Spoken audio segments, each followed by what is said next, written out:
La Nuorese ha scelto il nuovo allenatore che la guiderà nel campionato di eccellenza. Si tratta di Bernardo Mereu che torna a Nuoro dopo 20 anni. Il tecnico infatti aveva guidato i verdi-azzurri nelle stagioni dal 1990 al 1992 in Serie D. L'allenatore cagliaritano ha vinto il ballottaggio con Virgilio Perra, un altro candidato forte a sedere sulla panchina verde-azzurra. Mereu non ha bisogno di presentazioni per i tifosi verde-azzurri. È un tecnico esperto che ha guidato il La Palma, la Villa Citrese in Serie D e in C2 e la Torres con la quale ha disputato 2 campionati di Serie C1.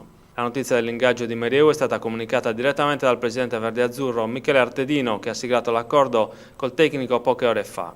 Dopo il termine della stagione, che ci ha visto trionfare nel campionato di promozione, ha sottolineato il massimo dirigente verdiazzurro, ci siamo messi al lavoro per proseguire nella realizzazione di un progetto importante nel quale si possa coniugare la voglia di costruire una grande nuorese con il momento economicamente difficile che stiamo attraversando. Abbiamo presentato a mister Mereu, sottolinea Artedino, il nostro programma e abbiamo trovato la giusta condivisione da parte sua. Il tecnico sarà presentato nei prossimi giorni. La Nuorese con la scelta di Mereu conferma i piani iniziali della società, che è quello di costruire un progetto duraturo che possa consolidare la presenza dei verdiazzurri ai vertici del calcio dilettantistico sardo. Non vogliamo fare proclami, sottolinea il presidente Artedino, ma solamente costruire qualcosa che possa durare nel tempo, lavorando per portare avanti un progetto che è iniziato nella scorsa stagione. L'arrivo di Bernardo Mereu rappresenta un primo importante tassello per questo progetto nel quale intendiamo coinvolgere quanti hanno a cuore le sorti della Nuorese.